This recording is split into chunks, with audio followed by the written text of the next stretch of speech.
हम किस चीज को अप्रिशिएट करते हैं, हमारे पास क्या है और हम क्या एक्सपीरियंस कर रहे हैं, इनके बीच में कॉन्ट्रास्ट होना चाहिए। सबसे टेस्टी चीज आपको मिलेगी वो है पानी, जब आपको प्यास लगी है, उसमें कॉन्ट्रास्ट है, प्यास कॉन्ट्रास्ट है, पानी मिलने वाला है। सबसे अच्छा मील, एक सस्ता सा खाना मिल जाए जब आप भूखों मर रहे हैं। हम जब किसी चीज को खरीदना चाहते हैं ना, तो अंदर में एक कैलकुलेशन चलना चाहिए। हमेशा आपके पास कितना भी पैसा हो, फिर भी एक दिमाग में कैलकुलेशन चलना चाहिए कि यार ये खरीदे ना खरीदे। अगर आप ये कर सकते हैं तब तो आप खुश रहेंगे, लेकिन अगर वो कैलकुलेशन खत्म हो गया, पैसे का पूछ ही नहीं है, तो आदमी कभी खुश नहीं रह सकता। ओशो के पास लोग आते थे, बड़े बड़े एक्टर्स, बिजनेसमैन, अपनी पूरी जिंदगी की कमाई देते, क्योंकि वहां पर रह करके वो कुछ ऐसा एक्सपीरियंस करते थे जो उन्होंने कभी पहले एंटिसिपेट नहीं किया।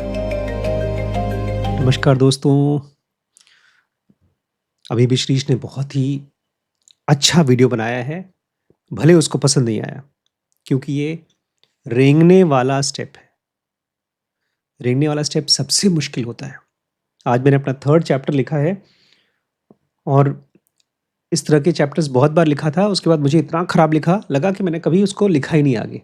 इस तरह के बहुत चैप्टर्स लिखे हैं मैंने, कम से कम 20 बार लिखे होंगे। बट ये रेंगने वाला चैप्टर जब हम लिखते हैं ना, तो it has to be appreciated a lot. छोटे बच्चे को जैसे दौड़ना सिखाना है तो। बाय द वे, हम लोग इस सीरीज़ का नाम है ज़ेनोगी फ्रीडम आफ्टर वेल्थ।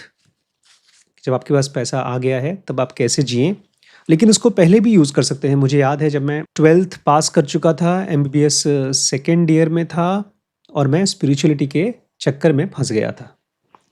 हम लोगों को बुलाया गया, 15 दिन का एक वर्कशॉप था। वर्कशॉप नहीं था अपना, उसका नाम था मुक्ति यज्ञ, कि अगर 15 दिन तक के लिए किसी ने वो यज्ञ अटेंड किया तो वो एनलाइटन हो जाएगा।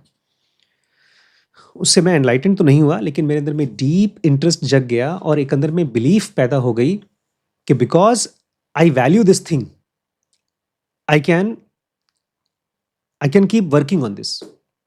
फिर वो इंटरेस्ट कभी खत्म नहीं हुआ। मेरी खुद की कोशिश थी और उसमें एक ऐसा एक्सरसाइज कराया गया था जिसके बारे में आज आप पढ़ेंगे। आज के चैप्टर का नाम है व्हाट मेक्स यू हैप्पी। हम लोग रोज खुश होने के लिए कुछ न कुछ इधर उधर की चीजें खोजते हैं, कोई वीडियो खोजते हैं, अच्छा खाना खोजते हैं, और फिर भी ऐसा लगता है जैसे कि दुख के धूप में है और छाता मिल गया अपने को। मुझे याद है बचपन में डॉक्टर्स जो थे इलाहाबाद के, जब उनके यहाँ जाते थे दादी को दिखाने के लिए या किसी को, उनके क्लिनिक में एसी होता था और कहीं एसी नहीं होता था। एक न्यूरोसर्जन थे, नहीं न्यूरोलॉजिस्ट थे, दादी को वहाँ दिखाने गए थे जब हम लोग इलाहाबाद में रहते थे। हम लोग के पास, पिताजी फॉरेन में रहते थे, लेकिन हमारे पास केवल कूलर था। 1990 में हम लोग चले गए बम्बई में, 1989 में। उसके बाद 2001 तक बम्बई में रहे, हमारे पास एयर कंडीशन नहीं था। वापस आ गए फिर से इलाहाबाद, हमारे पास एयर कंडीशन नहीं था। मैंने और बड़ी मम्मी ने अपना फर्स्ट एसी खरीदा है एनटीपीसी में 2006 में, 8 में, जब श्रीश पैदा हुए। पहले बब्बू के यहाँ खरीदा गया था, उसके बाद मोदी नगर में, क्योंकि हमारा बेटा बिना एसी के सो नहीं पाता था। अब तो हमारे पास ढेर सारे एयर कंडीशन है। मैं इसलिए आपको बता रहा हूँ because AC was a super luxury. और मैं आज भी याद है मुझे, दादी के साथ में गया था उस न्यूरोलॉजिस्ट को दिखाने के लिए, और मुझे लगा था काश यहीं बैठ जाए यार। और उनके क्लिनिक में बाहर नहीं, वेटिंग हॉल में नहीं था, उनके चेम्बर में था खाली। It was a big luxury. अब पता नहीं, शायद एसी महंगे होते थे या बनते ही कम थे, क्यों पता नहीं, लेकिन उस समय बहुत बड़ी लग्जरी थी। आज वो लग्जरी हमारे पास है। बट मैं ये एग्जांपल क्यों दे रहा हूं पता है, क्योंकि वो लग्जरी तो अभी भी बहुत से लोग अफोर्ड नहीं कर सकते, बट ऐसी बहुत सी लग्जरीज हैं जो हम अफोर्ड करते हैं रोज, लेकिन उसको एंजॉय नहीं करते। व्हाट मेक्स यू हैप्पी में पहले एग्जाम्पल देता हूं, फिर मैं बताऊंगा कि हम लोग जो एक्सरसाइज मैंने वहां किया था कल की आश्रम में 15 दिन में, it was a very important exercise, वो हम लोग करेंगे। एक अच्छी जिंदगी है, आपके पास वो हर चीज होनी चाहिए जिसकी आपको जरूरत है, लेकिन जो आपको पसंद है वो सब कुछ नहीं होना चाहिए। उसमें से कुछ कुछ चीजें होना चाहिए। अगर आपके पास वो सब चीज है जो आप चाहते हैं, जो आपके मुंह से निकला और आ गया, अगर आपके पास हर चीज है, तो आप किसी भी चीज को अप्रिशिएट नहीं कर पाते। एग्ज़ाम्पल खाली उतना हेल्प नहीं कर पाता क्योंकि थियरी है। जब आप उसको प्रैक्टिकली जिएँगे तब मज़ा आ जाएगा। माइकल बे, उनको एक छोटा-सा बहुत खतरनाक एक्सीडेंट हुआ था जब बचपन में थे, जब छोटे से थे। उसके बाद वो हमेशा-हमेशा के लिए अंधे हो गए। फिर 46 की एज में एक बहुत ही कमाल की मिरेकुलस सर्जरी हुई और उनकी आँखें वापस आ गईं और उनके हिसाब से उन्होंने दुनिया को पहली बार देखा। डॉक्टर के कमरे से वापस निकले बाहर। बाहर निकलते रुक गए। डॉक्टर के बाहर लॉबी में उनकी कारपेट ने उनकी आँखें पकड़ ली। अपनी वाइफ को क्या बोला? "अरे! वो शेप्स देखो, वो कलर्स देखो।" हम लोगों की इमेजिनेशन की पावर बहुत कम है अगर हम देख नहीं सकते। इसलिए हम उस दिन गए थे जब नाथद्वार में 4D देखा हमने। ऊपर, नीचे, चारों तरफ देखा था पानी, मछली। हम लोग कुछ टाइम के लिए एकदम पागल हो गए थे। ये आदमी ने खाली कारपेट को देखते हुए ऐसा महसूस किया कि वो बोल रहा था कि मैंने दुनिया की सबसे सुंदर चीज़ देखी है। उसने आस-पास देखा लोगों को। लोग वेट कर रहे थे डॉक्टर के लिए, अपॉइंटमेंट के लिए। उसको ये नहीं समझ में आ रहा है लोग उस कारपेट को देखकर पागल क्यों नहीं हो रहे हैं? क्या उनको दिख नहीं रहा है उसने क्या देखा? उसकी बायोग्राफर ने, रॉबर्ट कर्सन ने लिखा कि उसको ये चीज़ बिलीव नहीं हो रही थी कि इतनी सुंदर कारपेट उसके सामने हो रही है। मम्मी लोग जब हलवा बनाती हैं, ख़ास तौर से जब मम्मी लोग खाना बनाती हैं, लड्डू बनाती हैं, पता नहीं श्रीश बोल रहे थे, खुशबू आ रही है हलवे की। हलवा वाज़ हैपनिंग देयर। पापा मम्मी डांस कर रहे हैं और आप लोग यहाँ पर हैं, तो डांस इज़ हैपनिंग देयर। हमारे अमन कहते हैं, टेंट लगाया जाए क्या? हलवाई बुलाया जाए क्या? वो खाने का नहीं है खाली, that festive thing is happening. तो ये कह रहा है कि कारपेट हो रहा है और लोग ऐसे बैठे उसको एन्जॉय नहीं कर रहे हैं। ऐसे क्यों? एक पॉइंट पर तो जाकर के रुका, बोलता अरे वो देखो ब्लू है वो। उसने ज़रूर अपने दिमाग में ब्लू की कोई इमेज बनाई होगी। अब देखा उसको, उसने सपना देखा था कि कैसे कलर्स दिखते होंगे, लेकिन आज उस चीज़ को साक्षात देख पा रहा था, आज समझ पा रहा था। फिर उसने ढेर सारी चीज़ों को देखा, वही किया सबके साथ। पेंटिंग्स को, एग्ज़िट साइन को, बाहर निकलने वाला साइन को। सबसे ज़्यादा तो उसको स्टनिंग लगा जब उसने नंबर्स को देखा, एक पेपर पे पहली बार देखा। ये सब चीज़ें उसके लिए बहुत खूबसूरत थी। पूरी तरह से ओवरवेलमिंग थी क्योंकि उसने ये सब चीज़ें पहले कभी नहीं देखी थी। आज हम और आप जब बहुत सुंदर सनसेट को देखेंगे तो जितनी खुशी मिलेगी उससे 10,000 गुना इसको खुशी मिल रही थी केवल कारपेट को देख कर के। अब देखिए प्रॉब्लम ये है हमारे पास कि जब भी हम किसी की बात सुनते हैं, तो उस बात से एक एक्सपीरियंस को जीने की कोशिश करते हैं। यहाँ पर मॉर्गन हाउसल कह रहे हैं, क्या सीखें? हम तो जब आँखें खोलते हैं तो हमको कारपेट ही दिखता है। ऊपर बेडरूम में जाएँगे तो बेड दिखता है और क्या? दुनिया की सबसे मंडेन चीज़ भी, छोटी से छोटी चीज़ भी सुंदर लगती है जब आपके पास उसका कॉन्ट्रास्ट होता है। और अक्सर ऐसा होता है कि एक जनरेशन ने बहुत गरीबी देखी है, उसके बाद वो अमीर हो गया। तो हमेशा मरते दम तक वो बैंक में पैसा रख कर के गरीब की तरह जीकर खुश रहेगा। लेकिन जिस जनरेशन ने बचपन से अमीरी देखी है, उसको कहेगा पापा पागल हैं क्या? बैंक में पैसा रखकर मर जाएँगे, एन्जॉय करें। एक जनरेशन को बचपन से लड़की देखने को नहीं मिली थी, तो शादी कर लेगा। लेकिन जिसको यंग एज से ही गर्लफ्रेंड्स मिल रही हैं, डेट्स मिल रहे हैं और कौन-सा मिल रहा है? कौन से ऐप्स हैं? टिंडर मिल रहे हैं। तो फिर वो आदमी क्यों शादी करेगा? कोई कॉन्ट्रास्ट ही नहीं उसके पास। इम्पोर्टेंट लेसन है, आप किसी भी चीज़ को तब तक एन्जॉय नहीं करोगे, नॉर्मल चीज़ को, जब तक आपके पास उसका कॉन्ट्रास्ट ना हो। अभी हम रोज़ सुबह खाना खाते हैं, लेकिन हर खाने को उतना एन्जॉय नहीं करते। क्यों? बिकॉज़ हमारे पास वो खाना है, पहले से है। आज जब शिरीष ने चाय बना के दी, मम्मी ने जैसे ही कहा ये तो बहुत कड़वी है, मुझे लगा यस, कुछ तो अलग बात है। और जब मैंने चाय पिया तो मुझे सीधे किसकी याद आई? पूना के चाय की, क्योंकि पूना का चाय मेरे पास यहाँ है नहीं। मुझे तो मज़ा आ गया। इसमें दोनों चीज़ें हैं, चाय की पत्ती भी बहुत तेज़ है, टाटा वाली, और साथ ही साथ शिरीष तो उतना ही डाल रहा है जितना नॉर्मल है। हम किस चीज़ को अप्रिशिएट करते हैं?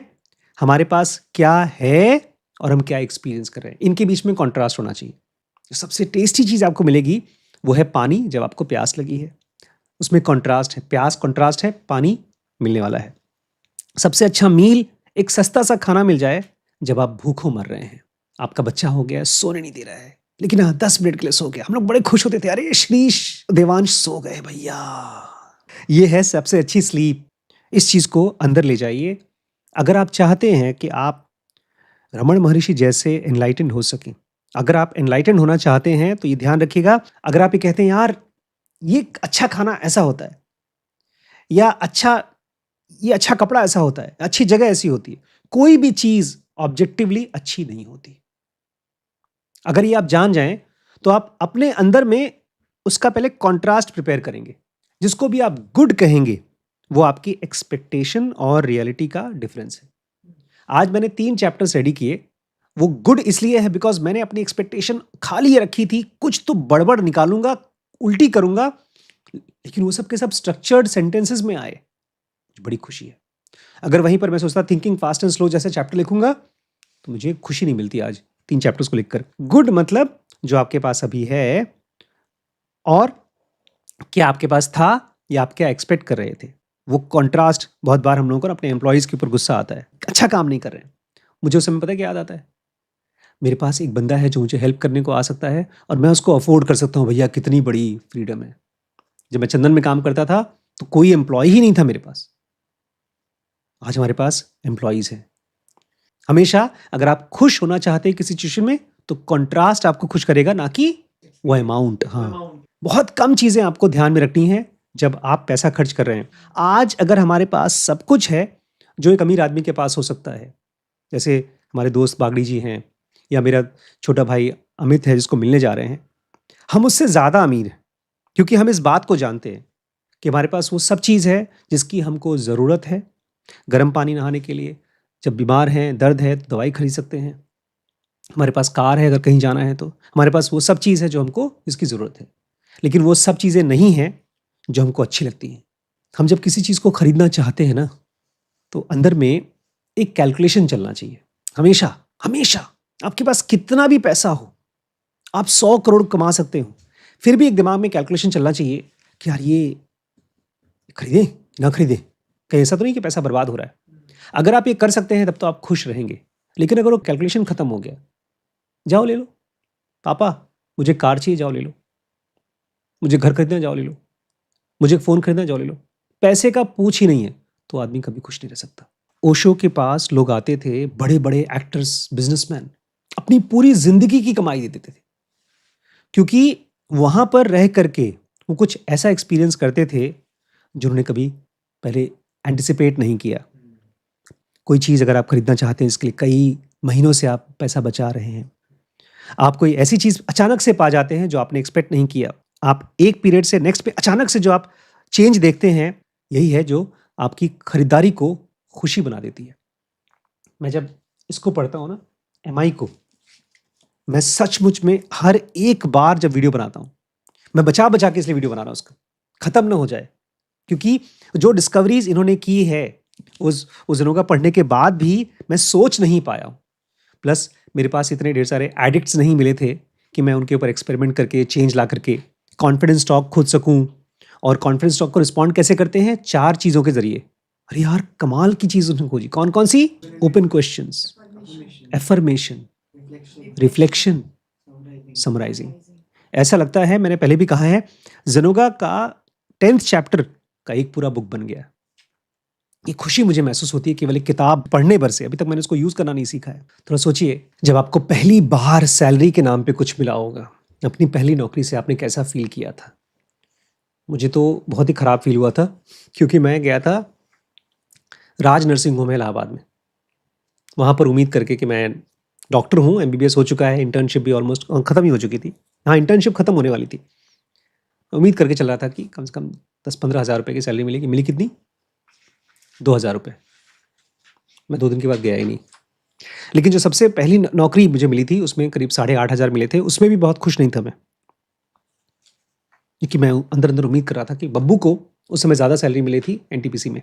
लेकिन जब मैं लड़कियों के चक्कर में पड़ा, तब मेरी एक्सपेक्टेशन ज़ीरो हो गई। मुझे लगा था कोई लड़की मिलेगी नहीं, और तब मिली मुझे प्रिंसेस ऑफ द ईयर। मैं बहुत खुश हो गया था। सच में बहुत खुश हो गया था। मुझे सबसे ज़्यादा खुशी हुई सैलरी को लेकर, जब मैं लखीमपुर आया और यहाँ पर डॉक्टर अमर सिंह से मिला। तो उस समय मेरी सैलरी वहाँ मेडॉल में हो चुकी थी 40,000 रुपये, बढ़ करके। मतलब सबसे पहले 72,000, फिर घट के 20,000, फिर बढ़ के 40,000 but completely frustrated every day. फिर जब यहाँ आए, अब 40,000 छोड़ करके मुझे उससे ज़्यादा सैलरी चाहिए थी। मैंने उम्मीद की थी, डॉक्टर साहब ने के उनके असिस्टेंट ने कहा था मुझे 75,000 तक मिलेगी। मैंने कहा ये तो बेकार है, हम नहीं करेंगे 75 तो मुझे वहीं मिल रही थी, 72 मिल रही थी। तो उन्होंने कहा नहीं, अगर आप वर्थ इट हैं तो आपको 1 लाख मिलेगा। फिर हम लोग यहाँ आए, इंटरव्यू दिया। कितना ऑफ़र किया था फिर? 1 या उससे ज़्यादा ही ऑफ़र किया था। हाँ, 1.5 लाख ऑफ़र किया था। बस फिर तो हम पागल हो गए। ये जो कॉन्ट्रास्ट था, ये अमाउंट नहीं, ये कॉन्ट्रास्ट की वजह से खुशी मिली थी। और इसलिए भी हम लोगों को खुशी नहीं मिली थी क्योंकि हमारे दिमाग में एक 70 का फिगर था जो हमको दिया था। उस समय कॉन्ट्रास्ट चल रहा था, इसलिए खुशी मिल रही थी तब। बाद में ये 1.5 लाख भी फ्रस्ट्रेट करने लगी क्योंकि मेरे साथ जो कलीग्स थे, उनको 3 मिलती थी। आज बेचारे श्रीश को ये फीलिंग नहीं मिलती क्योंकि वो बेचारा सैलरी नहीं पाता। वो भाई पापा ने पैसे दिए, बैंक में रखा हुआ है। लेकिन जब अपनी कमाई से कुछ खरीदो तो उससे खुशी मिलती है। हमेशा आपको जो खुशी मिलेगी वो आपके स्ट्रगल और आपके रिवॉर्ड से मिलेगी। इसलिए हमेशा कुछ करने की कोशिश करिए जिसमें आपको बहुत खराब रिजल्ट मिल रहा है एंड एक्सपेक्ट 0। आपके पास अकाउंट में 5 रुपए से जब सीधे 5,000 पहुंचता है फर्स्ट सैलरी के बाद, उसकी खुशी कहीं ज़्यादा होती है जब आपके पास 10 लाख थे और अब 20 लाख हो गए। वो फील नहीं होता। जबकि 10 लाख रुपए बढ़े फिर भी नहीं होता, क्योंकि वो डिफरेंस आपको चाहिए। माइंड की ये बड़ी पावर है। एक बार उसको कोई चीज़ बता दी जाए कि ये बहुत इंपॉर्टेंट है, तब उसको करना शुरू कर देगा। कॉन्ट्रास्ट, कॉन्ट्रास्ट, कॉन्ट्रास्ट, ये सबसे पावरफुल चीज़ है जब आप इसको अप्रिशिएट करना शुरू कर देंगे। मैं जानता हूँ एक आदमी को जो कि बहुत अमीर आदमी है, उसके पास प्राइवेट शेफ़ है, वो 3 टाइम 5 स्टार खाना उसको सर्व करता है। अगर मैं कहूँगा कि मैं उससे जलता नहीं हूँ तो ये गलत बात हो जाएगी। भूख नहीं मिल रही है बेचारे को। हर रोज़ उसके पास एक ऐसा शेफ़ है जो चाहिए वो दे देता है, जो चाहिए उससे भी अच्छा दे देता है। तो कोई कंट्रास्ट नहीं है। इस चीज़ को इमेजिन करना कि मैं कोई चीज़ तब तक नहीं खाऊँगा जब तक मुझे फ़ील नहीं होता उसका स्वाद। ये जब समझ में आ जाता है तब आप बहुत अमीर आदमी हो जाते हैं। हमारा माइंड एक ऐसी ट्रेडमिल पे चल रहा है कि जो चीज़ भी उसको मिलती है, धीरे-धीरे उसकी उसको आदत हो जाती है। पिछले साल सर्दियों में मैं पहना करता था पजामा, इतनी सर्दी थी। इस साल मैं पहन रहा हूँ डिकैथलॉन के double rested pants. Hedonic treadmill मतलब आप जो कुछ भी खरीद रहे हैं, धीमे-धीमे आपको उसकी आदत पड़ जाती है। तो इसके लिए आप इसको कैसे ठीक करें हेडोनिक ट्रेडमिल को? अपने आप को ये बताइए कि अगर कोई बहुत अच्छी चीज़ है, जिसको पापा जी करते हैं ना कपड़े में धराऊँ, उसको बचा के रख देना। मेरे लिए ये हेडोनिक ट्रेडमिल को ठीक करने के लिए मैंने अपना एक जैकेट जो सबसे महँगा है, उसको बचा के रखा है। उसको खाली शादियों में पहनता हूँ। उस दिन पहना हो तो गर्मी लग रही थी, लेकिन उसको मैं रोज़ नहीं पहनूँगा। बल्कि मैं जब पहन के आया तो नीचे ऐसे हाथ रखा, मुझे लगा गंदा हो जाएगा, बचा के रख दो। इस तरह से आप अपनी हेडोनिक ट्रेडमिल को कंट्रोल कर सकते हैं। आर्नोल्ड श्वार्ज़नेगर कहा करते थे कि आप हमेशा हमेशा ज़्यादातर हेल्दी फूड खाओ, लेकिन कभी-कभी डिलीशियस फूड भी खाओ। नहीं तो मतलब क्या है? What is the point? ये व्हाट इज़ द पॉइंट वो पॉइंट है जहां पर आप अपने माइंड में वो गैप क्रिएट करते हैं। किस चीज़ का गैप? कंट्रास्ट के लिए, एंटिसिपेशन का गैप। अरे अभी अच्छा खाना मिलेगा, मस्त खाएंगे। आज क्या बना है? जब आप ये पूछते हैं आज क्या बना है, इसका मतलब आप अमीर ज़्यादे बोर्ड इंसान हैं। लेकिन जब आप बोलते हैं लाओ देखो सरप्राइज मी, और उस खाने को खाते खाते मेडिटेटिव हो जाते हैं, then you are becoming really rich. What's the point? इसलिए मैं जब खाना खाता हूँ अक्सर सुबह का, तो मैं ऑलमोस्ट सब खानों को मिक्स करके खाता हूँ। मुझे सबका टेस्ट उसमें आता है। इसलिए रमण महर्षि जैसा आदमी हमेशा सही चीज करता था। तब उससे अगर कभी कभार कुछ गलत चीज भी हो जाती थी तो उसके लिए वो गलत मतलब कोई लग्जरी की चीज तो खराब नहीं लगती। बहुत से अमीर लोग हैं, कई गाड़ियां रखी हैं उन्होंने, लोग उनको अय्याश बोलते हैं। लेकिन जब कोई स्पिरिचुअल आदमी किसी महंगी कार में चलता है तो बोलता है अच्छा आदमी है यार, ही डिजर्व्स इट। देखिए अपने आप को ना पापा जी जैसा बनाइए। जब आपके पास जो चीज़ है अगर आप उसमें कंटेंट हैं तो ओकेजनली अब अपने आप को ट्रीट देंगे सरप्राइजेज में, तो ये बहुत अच्छा लगेगा क्योंकि वो सरप्राइज है, वो जॉय है। देखिए एक सच्ची बात बताता हूँ मैं, ये सच्ची बात है, हालांकि हमारा मन इसको जानता नहीं है, भूल जाता है, रोज भूल जाता है। लाइफ में कोई भी चीज़ वैसी नहीं होती जैसा आप चाहते हैं। आप आज क्लास में से उठे और गए, अपना खाना खाने गए, कुछ पढ़ने गए, सोने गए, जो कुछ भी सुना है वो सब भूल जाता है। लेकिन क्या चीज़ होता है? रूटीन होता है। लेकिन हमारा माइंड एंटिसिपेट करना शुरू कर देता है जैसे ही वो एक नॉर्मल रूटीन में आता है। इस चीज़ को अगर आप ध्यान रख सके तो आप जानेंगे कि हर एक सेकंड वो नहीं होता जो हम चाहते हैं, वो होता है जो है। बहुत छोटी-छोटी चीज़ों में आप देखेंगे पूरी की पूरी दुनिया एकदम रुकी हुई है। मैं कल नहीं परसों ऊपर गया था, तो देखा जब गरिमा गई है, तो ऊपर कुछ बर्तन-वर्तन निकाले हैं, कुछ यूज़ किया है तो वहाँ रखा हुआ है। मैंने अलमारियाँ खोली, अलमारियों में एक डब्बे में किशमिश पड़ा हुआ था, कुछ मसाले पड़े हुए थे। वहाँ का जो किचन है ना, वो 3 साल पुराना किचन अटका हुआ है, वो ज़िंदा नहीं है बेचारा। हाँ, वो टाइम में फँस चुका है। वो 3 साल पहले के टाइम में फँस चुका है, जब बेचारी गुड़िया हमारे यहाँ काम करती थी, ऊपर का किचन आबाद था, अब वो रुका हुआ है। रियल लाइफ़ भी ऐसी ही है, चीज़ें बदलती तब हैं जब हम उनको बदलते हैं। हमने कपड़े धोए, टेबल पे रखे हैं, जब उसको घड़ी करके अलमारी में रखेंगे, तब वो अलमारी में जाता है। लेकिन हमारा मन क्या करता है पता है? एक्सपेक्टेशन करता है, अरे! यहाँ पर कपड़ा क्यों रखा है? किसी ने हटाया क्यों नहीं? वो किसी कौन था? मैं था। लेकिन चूंकि अब हमारे पास सर्वेंट हैं, मेड हैं, तो हमारा माइंड एंटिसिपेट करता है। हमारा माइंड भूल जाता है। जैसे अभी हमारे बाथरूम में डॉक्टर आशीष शुक्ला ने साबुन रखने वाला एक स्टैंड तोड़ दिया है। अब वो रखा है, पूरे 1 हफ्ते से रखा हुआ है। तो आपको अगर ये याद रहे कि दुनिया एकदम रुकी हुई है और एंटिसिपेशन के हिसाब से नहीं चलती, तो आप छोटी-छोटी चीज़ों में खुशियाँ पाएँगे। मुझे इस चैप्टर को पढ़कर रमन महर्षि की बार-बार याद आती है। एक बार वो जा रहे थे पहाड़ों में। वो जो उनका पहाड़ है जिसको भगवान शंकर बोलते हैं, और वहाँ पर एक औरत मिली। ये जंगल में घूम रहे हैं, एकदम खतरनाक जंगल में, और वो औरत डाँटने लगी इनको, गाली-वाली दिया। वापस आ गए वो। पता है क्या बोले? क्या? याद नहीं? उस बायोग्राफी में लिखा है कि मुझे देवी माँ मिली थी और डाँटा था मुझे कि इस तरह से घूमोगे तो जान का खतरा होगा तुम्हारे लिए। उन्होंने कहानी पढ़ रखी थी कि उस पहाड़ पे गौतम मुनि तपस्या कर रहे हैं और एक पेड़ है जिसके पत्ते बहुत बड़े हैं, खूब बड़े-बड़े, तुम्हारे हाथ से भी बड़े। तो उनको एक पत्ता दिखा। उस पत्ते को खोजते-खोजते उस पेड़ को पकड़ने की कोशिश की, लेकिन ये भी कहानी है कि अगर आप वहाँ जाएँगे तो वो नहीं चाहते गौतम मुनि, तो आप नहीं पहुँच सकते। तो उनको डेस्टिनी ने डाँटा कि मत जाओ वहाँ। ये सब चीज़ें वहाँ पर मेंशन्ड हैं। लाइफ में ना, जब आप एंटिसिपेशन को शांत कर सकते हैं, नॉर्मल हमड्रम ऑफ थॉट्स को शांत कर सकते हैं, तो आपके आस-पास की दुनिया में क्या मिस्टिकली हो रहा है, उसको आप डिकोड कर पाते हैं। यहाँ तो बात कर रहे हैं कि आप छोटी-छोटी चीज़ों को एन्जॉय कर पाएँगे।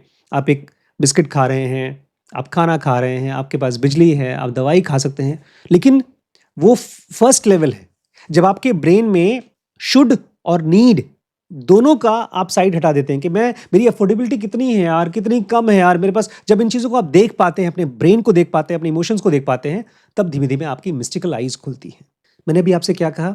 ज़िंदगी एकदम स्टैटिक है। एक तरफ तो लाइफ की फोर्स है जो आपको जिंदा रखती है, आपको प्रोग्रेस कराती है, आपको ग्रोथ दिलाती है, लेकिन उसके एंटी फोर्स है। वो हर चीज को खत्म करती है, मारती है, गिराती है। जब आपके पास एक डिग्री आ गई, आपके पास एक इनकम का सोर्स आ गया, आप भूल जाते हैं कि आप एक आंधी में वॉक कर रहे हैं। आप तो आगे जा रहे हैं, आंधी आपको पीछे फेंक रही है। और अचानक से उसी दौरान आपने अपने किसी फ्रेंड को देखा जिसके पास एक बड़ी डिग्री है, एक बड़ा हॉस्पिटल है, और आपका दिमाग क्या बोलेगा? मेरे पास क्यों नहीं है? वो भूल जाता है कि वो आंधी मेरे ऊपर भी काम कर रही है और उसके ऊपर भी काम कर रही है। उसकी कंडीशन आपकी कंडीशन से अच्छी नहीं है, उसकी कंडीशन आपकी कंडीशन से अलग है। जब इस फोर्स को आप देख पाते हैं, तब आपको ये एहसास होता है कि मुझे खाली जिंदा रहने का, एक मॉडेस्ट लाइफ जीने का मौका मिल रहा है, यही बहुत बड़ी बात है। सौरभ जोशी जो व्लॉगर है, इस समय वो 100 करोड़ से भी ज़्यादा उसकी नेटवर्थ है, लेकिन उसकी मदर का अभी-अभी पैरों का ऑपरेशन हुआ है। उसकी लाइफ कैसी है हम खाली इमेजिन ही कर सकते हैं, लेकिन वो इमेजिनेशन झूठ है। आप जो चीज़ भी खरीद सकते हैं, बड़ी बड़ी प्रेशियस है वो, उसको एन्जॉय करना। ये नहीं कह रहा हूँ मैं, मॉर्गन हाउसल कहते हैं कि आप जो चीज़ खरीद सकते हो मत खरीदिए। मैं कह रहा हूँ आप ये तो देखिए कि जो चीज़ आप खरीद रहे हैं, उसमें आपको खुशी मिल रही है कि नहीं? जो हमारे मन में चलते हैं थॉट्स, वो क्रिएट करते हैं एक्सपेक्टेशंस, और यही ज़हर है। आज बेचारा अमन वहाँ पर है, घंटों-घंटों काम करता है और अपने सारे पैसे कहाँ खर्च कर देता है? ऐसी चीज़ों में जो शायद उसको कभी यूज़ भी नहीं करेगा। एक तरफ हम ये कर सकते हैं अपनी ज़िंदगी में कि हम जो चीज़ें हमारा मन चाहता है, उसको और ऊपर उठाएँ। ये तो बाहर की दुनिया में आप सामान खरीदकर अपने स्टैंडर्ड ऑफ लिविंग को बढ़ा सकते हैं। लेकिन उसी का ऑपोज़िट आप अपने अंदर की एक्सपेक्टेशन को अगर कम करते जाएँ, तो ज़्यादा आसान है और ज़्यादा खुशी देने वाला है। इसलिए नहीं कि आप कम खरीदिए, तो आप खुश रहेंगे, नहीं। अगर आप कम चीज़ें, जो चीज़ें बहुत कीमती लगती हैं, महँगी लगती हैं, उसको अगर नहीं खरीदते हैं, उसके साथ इंडल्ज कम होते हैं, तो आपको खुशी जो मिलेगी, वो ज़्यादा मिलेगी, जब कभी उसको इस्तेमाल करते हैं। लास्ट पार्ट है, आपका बर्थडे आता है, न्यू ईयर आता है, या कोई कोई पार्टी होती है, दिवाली की पार्टी होती है। ये सब चीज़ें आपको अच्छी इसलिए लगती हैं क्योंकि वो साल में एक बार होती हैं। ऐसे ही जो लग्ज़री चीज़ें हैं, वो कभी-कभी होनी चाहिए। उससे आपको एक कांस्टेंट खुशी मिलेगी। बट मैं तो यहाँ पर ये पॉइंट आउट करना चाहता हूँ, आप रोज़ अगर 5 मिनट के लिए अपनी एंटिसिपेशंस को वॉच करते जाएँ, तो साफ होते जाएगा, and you will become more like a Raman Maharshi. पैसे उनके पास बहुत आते थे, लेकिन वो उससे डिस्टर्ब नहीं होते थे। अमीर बेचारे वो हैं जो इन्फेक्ट हो जाते हैं पैसों से, खुशी खत्म हो जाती है। दोस्तों, सीरीज़ जो आपने अभी भी देखा, ये dkbrains.com पे अवेलेबल है, और अब हमने कुछ नया किया है इस प्लेटफॉर्म पे। इसका स्ट्रक्चर हमने पार्ट्स में डिवाइड किया है, क्योंकि बहुत से लोग हैं जो हमारे कोर्सेज ट्राई करना चाहते थे लेकिन नहीं कर पाते थे फीस की वजह से। तो हमने एक ऑप्शन चालू किया है जो फ्री है। अच्छा, उसके बाद अगर आपको लगता है कि नहीं, मुझे अब पेड कोर्स करना है, और फाइनली अगर आपने डिसाइड कर लिया है कि आप हमारे साथ लंबे समय तक चलना चाहते हैं, तो एक ऑप्शन है ग्रो, जिसमें हमारी सारी सीरीज़ आपको अवेलेबल है थ्रू आउट द ईयर। लेकिन उसके साथ साथ इसको एक अपॉर्चुनिटी भी बना सकते हैं अपनी अर्निंग का। बहुत ज़्यादा तो नहीं, लेकिन फिर भी कुछ न कुछ आपको अर्निंग होगी जब आप इस सीरीज़ को देखते हैं और किसी और को रेफ़र करते हैं। ट्राई आउट करिएगा, मुझे कमेंट के ज़रिए बताइएगा। आपके सजेशंस हमारे लिए बहुत इंपॉर्टेंट हैं। मैं वेट करूँगा आपके कमेंट्स का। ठीक है।